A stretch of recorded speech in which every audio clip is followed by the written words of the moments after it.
मैं सानिया हूं। मेरी उम्र 40 साल है और मैं एक शादीशुदा औरत हूं। मेरी शादी इस वक्त हुई जब मैं 24 साल की थी। अल्लाह ने मुझे एक बेटे की मां बनाया, लेकिन मैं आज भी जब आईने में खुद को देखती हूं तो महसूस होता है कि वक्त ने मेरी खूबसूरती को और भी निखार दिया है। मैं एक स्मार्ट औरत हूं। मेरे लंबे बाल, आंखों में काजल की लकीर और गोरी रंगत है। अक्सर मोहल्ले की औरतें कहती हैं कि सानिया, तुम पर तो शादी के बाद भी कोई फर्क नहीं पड़ा, लेकिन अंदर से मेरा दिल जानता था कि फर्क पड़ चुका था। मेरा शौहर इंजीनियर था। इसका तबादला एक दूसरे शहर में हो चुका था। नौकरी अच्छी थी, लेकिन मुसीबत ये थी कि वो हफ्ते में सिर्फ एक दिन घर आते थे, और जब वो आते तो सारा दिन आराम करते, खाने पीने की फरमाइशें करते और फिर वही थकन। मैं तड़पती रहती थी, लेकिन वो मेरे जज्बात समझने से कासिर थे। शुरू में मैंने अपने आप को काबू में रखा, लेकिन फिर वही बात, जब इंसान का दिल खाली रहने लगे तो वो कुछ ना कुछ तलाश कर लेता है। ये गर्मियों का मौसम था। मेरा बेटा दोपहर को दूध पीकर सोया हुआ था और मैं भी टीवी देखते हुए सो गई। अचानक दरवाजे पर दस्तक हुई। मैंने दरवाजे के पीछे से आवाज दी कि बाहर कौन है। बाहर से मर्दाना आवाज आई, बीबी कालीन खरीदना है। मैंने झांक कर देखा तो एक मजबूत जिस्म वाला पठान दरवाजे पर खड़ा था। उसकी उम्र 50 साल के करीब थी। वो पसीने में शराबूर, हाथ में 2-3 कालीन थामे। गर्मी के आलम में उसकी शख्सियत में एक अजीब कशिश थी। मैंने एक लम्हा सोचा, फिर कहा, भाई अंदर आ जाओ। वो कालीन उठाए अंदर आया। सहन में आकर कालीन जमीन पर रख दिए। मैंने दरवाजे के कोने से बाहर देखा। पूरी गली सुनसान थी।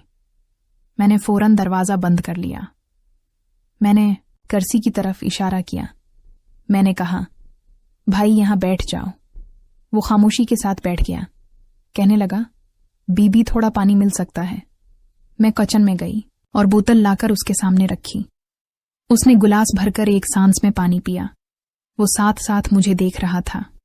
ऐसा लग रहा था जैसे मेरी रख्सार के अंदर तक झांक रहा हो। मेरा दिल जोर जोर से धड़कने लगा। मैं झुककर कालीन देखने लगी, लेकिन उसकी नजरें मुसलसल मेरे जिस्म पर थीं। मैंने हल्की मुस्कुराहट के साथ कहा, इतनी गर्मी में तुम ये सब उठाकर फिरते हो, तुम्हारी बड़ी हिम्मत है। वो थोड़ा सा शर्माया, फिर आहिस्ता से कहने लगा, हिम्मत भी है बीबी, लेकिन कभी कभी इंसान को सिर्फ रोजी के लिए सब कुछ करना पड़ता है। मैंने उसके हाथ को गौर से देखा। सख्त और बहुत मजबूत थे। मुझे यूं लगा जैसे वो हाथ किसी औरत को छू लें तो वो कांप जाएगी। अचानक उसने सवाल किया।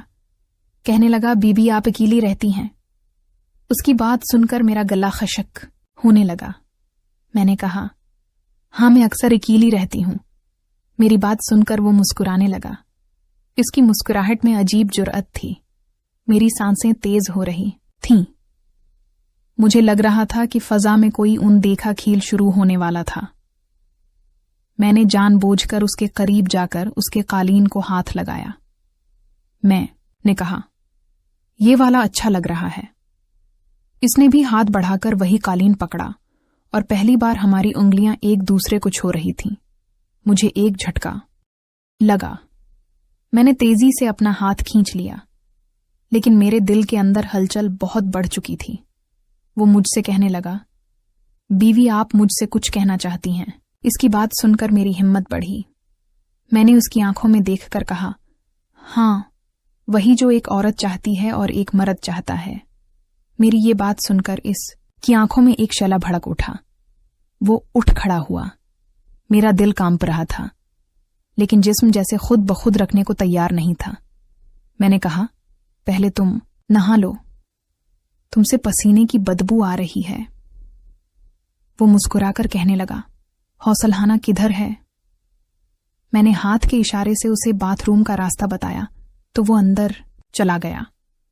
मैं तेजी से अपने कमरे में गई। कमरे में स्प्रे किया, पर्दे खींचे और बस्तर के कोने पर बैठ गई। मेरा दिल धड़क रहा था, जैसे अभी सीना फाड़ कर बाहर आएगा। थोड़ी देर के बाद दरवाजा खुला और वो तौलिया लिपीटे कमरे में दाखिल हुआ। इसका चौड़ा सीना देखकर मैं हैरान हुई। ऐसा लगा जैसे कोई पहाड़ी शेर मेरे सामने खड़ा था। वो मुस्कुराता हुआ बस्तर पर बैठा। मेरा दिल चाह रहा था कि मैं अपनी आंखें बंद कर लूं और इस वक्त को यहां रोक दूं। बस यही वो लम्हा था जहां से मेरी कहानी ने वो मोड़ लिया जिसका मैंने कभी सोचा नहीं था। कमरे की फजा बदल चुकी थी। खिड़की से आती हल्की हवा और सामने तौलिया लपेटे वो बैठा हुआ था। ये सब कुछ किसी ख्वाब की तरह लग रहा था। मेरे दिल की धड़कन कानों तक सुनाई दे रही थी। मैंने हिम्मत की और इससे कहा, इतना काम करने के बाद तुम थकते नहीं हो? वो मुस्कुराकर कहने लगा, बीबी जी थकन है, लेकिन सामने आप बैठी हैं। थकन भला कहाँ बाकी रहती है। इसकी बात सुनते ही मेरे अंदर की औरत जैसे जाग उठी। इसकी बातों में वही गर्मी थी जिसकी मुझे कमी महसूस होती थी। शवहर के होते हुए भी मैं जैसे अधूरी रहती थी और आज अजनबी मुझे भरपूर तौजा दे रहा था। वो मेरे करीब आया, इतना करीब कि उसके जिस्म से उठती हुई खुशबू और गर्मी मेरे बदन को छूने लगी। वो कहने लगा, मेरे घर वाले बहुत दूर हैं, यहां तो सिर्फ मैं रोजी के लिए आया हूं। कभी सोचा भी नहीं था कि ऐसी बात भी किसी से करूंगा। मैंने उसकी बात सुनकर अपनी नजरें झुका लीं, लेकिन मेरा दिल चाह रहा था कि वो मेरी तरफ देखता रहे। कमरे की खामोशी में बस दिलों की धड़कन थी।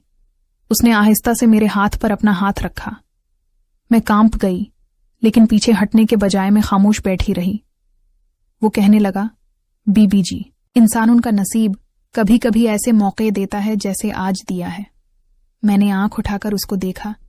इसकी आंखों में ख्वाहिश की शिद्दत थी और मेरी आंखों में बरसों का हल्कापन। दोनों जज्बे एक साथ मिलकर ऐसी लहर पैदा कर रहे थे जिन्हें रोकना मुमकिन नहीं था। मैंने मुस्कुराकर कहा, पहले ये कालीन समेट लो, नहीं तो बच्चा जाग जाएगा तो बहुत मुश्किल होगी। वो हंसकर कहने लगा, आपको फिक्र है बच्चे की और मुझे आपकी फिक्र है। इसके अल्फाज मेरे दिल को छू रहे थे। वो फिर मेरे करीब आया। मैंने महसूस किया कि उसकी करबत मेरे अंदर तूफान जगा रही थी, जिस तूफान को मैं बरसों से दबा रही थी। दिल कह रहा था कि ये लम्हा बस यहां पर रख जाए। वो कहने लगा, अगर आप इजाजत दें तो मैं आपसे एक बात कहूं। मैंने नजरें झुकाए हुए कहा, हाँ बोलो, क्या बात है? कहने लगा, आपकी आंखें जैसे किसी पहाड़ी चश्मे का पानी है। जितनी देर देखता हूं इतनी ही प्यास बढ़ती है। इसकी बात सुनकर मेरा चेहरा सरख होने लगा। मैंने कमीज से मन्ना छिपाने की कोशिश की, लेकिन दिल के अंदर एक लज्जत भर रही थी। कोई मुझे इस तरह देखे, इस तरह चाहे, ये सब मेरे लिए नया था। उसने धीरे से मेरा हाथ थामा। अब हमारी अंगुलियां उलझ गई थीं। मेरे होंठ कांप रहे थे। मैंने पहली बार अपनी मर्जी से उसकी तरफ नजर उठाई थी। मुझे ऐसे लगा जैसे दो दिलों के दरमियान एक दीवार टूट गई हो। मुझे इतना मजा आ रहा था कि मैंने उसके कान में कहा, आज ये दरवाजे के बाहर की दुनिया भूल जाओ। एक तरफ में थी बरसों की प्यासी और दूसरी तरफ वो था जिसके पास ताकत थी, चाहत थी। वो दिन मेरी जिंदगी का रख बदलने वाला दिन बन गया था। अगले दिन दोपहर का वक्त था। गर्मी बहुत थी और गली बिल्कुल सुनसान थी।